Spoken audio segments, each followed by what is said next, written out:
सासू माँ सीधे दिल में उतर जाएगी ये कहानी। मोनिका और तुषार इन दोनों ने भागकर शादी कर ली। मोनिका मात्र 20 साल की और तुषार 25 साल का था। मोनिका अमीर घर से थी और तुषार मध्यवर्गीय था। मोनिका के घर वालों को इस रिश्ते से विरोध था। उसके पिता को मोनिका के लिए अमीर लड़का चाहिए था। वैसे भी मोनिका के पापा के मुताबिक उसकी शादी करने की उम्र भी नहीं थी। थोड़ी सी समझ आने पर वह तुषार को भूल जाएगी, ऐसा मोनिका के पिताजी को लगता था। तुषार के माता पिता को इस शादी से कोई दिक्कत नहीं थी। मोनिका की पढ़ाई पूरी हो और तुषार को भी उसके करियर पर अच्छे से ध्यान देना चाहिए, ऐसी उनकी इच्छा थी। बाद में वक्त आने पर मोनिका के माता पिता से बात करेंगे, ऐसा उन्होंने तुषार को बोला था। एक बार मोनिका और तुषार को बाहर घूमते हुए मोनिका के भाई ने देख लिया। मोनिका को जबरदस्ती से घर लेकर गया। उसके घर एक ही तमाशा होने लगा। उन्होंने मोनिका का घर से बाहर जाना बंद करवा दिया। लास्ट में देखकर उन दोनों ने भागकर शादी कर ली। मोनिका के घर वालों ने उससे सारे रिश्ते तोड़ दिए। तुम भी कभी खुश नहीं रहोगी, ऐसी उसने बद्दुआ दी। तुषार के घर वालों ने उसका विरोध नहीं किया था, पर उन दोनों ने लिया हुआ निर्णय उसके माता पिता को पसंद नहीं आया। हमें एक बार भी बताया होता तो हम कोई न कोई मदद कर सकते थे। हम मोनिका के घर वालों से इस बारे में बात करते, ऐसे तुषार को उन्होंने कहा। पर अब जो हुआ सो हुआ।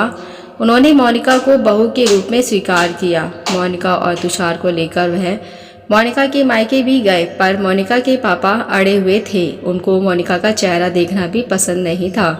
पिता के खिलाफ जाने में मां की हिम्मत नहीं हो रही थी। मोनिका के लिए अब मायका पूरी तरह से छूट गया था। धीरे धीरे मोनिका को तुषार के घर में मन लगने लगा। अब अपना जो कुछ भी है वहां पर ही रहेगा, यह उसे समझ आ गया।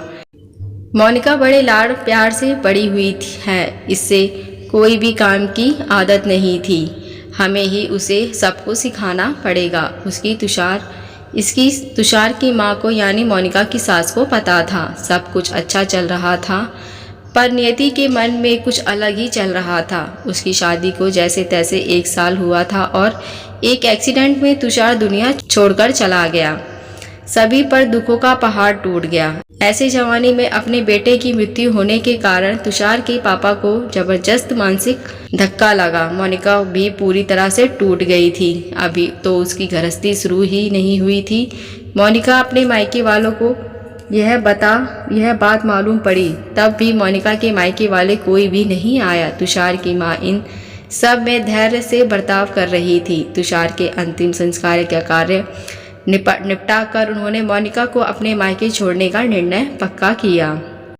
मोनिका उसके मायके जाने के लिए तैयार नहीं थी। उन्होंने मोनिका को बहुत समझाने की कोशिश की। बेटी, तुम्हारी सामने पूरी जिंदगी पड़ी है, इसे बर्बाद मत करो। मैं बात करूंगी तुम्हारे माँ बाप से, जरूरत पड़ी तो मैं उनके पैर तक पकड़ लूंगी। उसे समझाकर वह उसे लेकर मायके लेकर गई, पर वहाँ भी उन्हें निराशा ही मिली।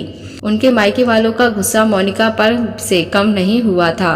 तुषार की माँ ने बहुत मनाने पर भी उन्होंने मोनिका को माफ़ नहीं किया। उसके पापा ने कहा, आपको यह बोझ लग रही होगी तो इसे कुएं में ढकेल दो। तुषार की पापा मोनिका को वापस घर ले गए।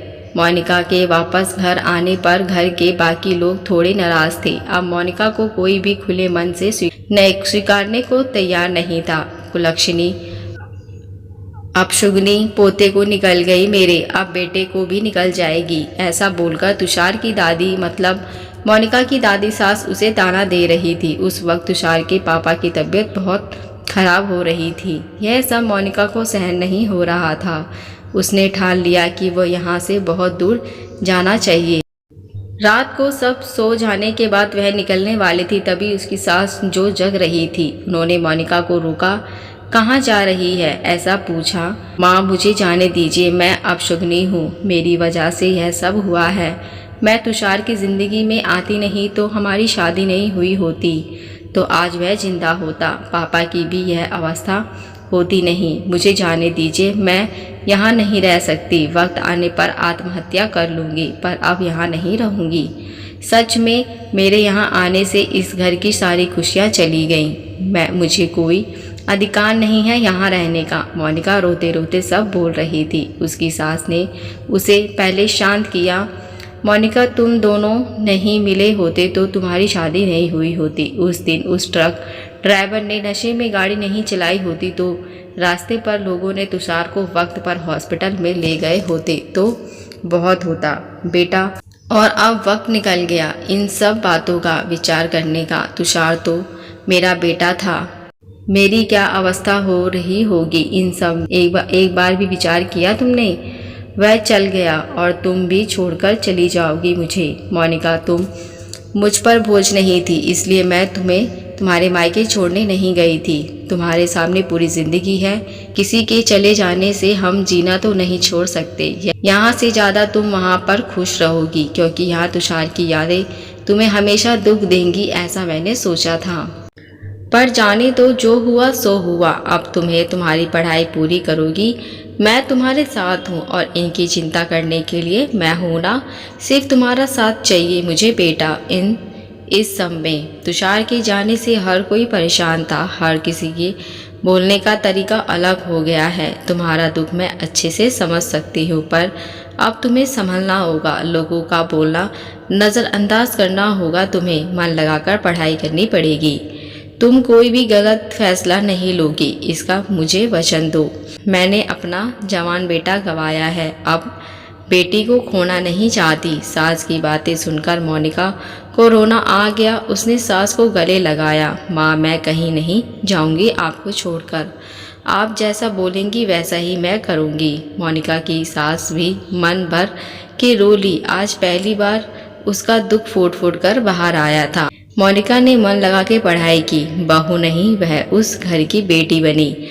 बहुत सारे ताने बुरी बातें सुनी उसने। हर एक राह पर उसकी सास उसके साथ थी। वो दोनों एक दूसरे की ताकत बनी। मोनिका IAS अधिकारी बनी। अब उसे दोष देने वाले लोगों का मुंह बन गया था। मोनिका के मायके वालों को भी यह खबर पता चली। उसके पापा के सिवाय मायके के बाकी लोग उसे पूछने लगे थे। सास ने अच्छा जोड़ीदार चुनकर मोनिका की दूसरी शादी करवाई। शादी के बाद भी मोनिका अपनी इस माँ को कभी नहीं भूली।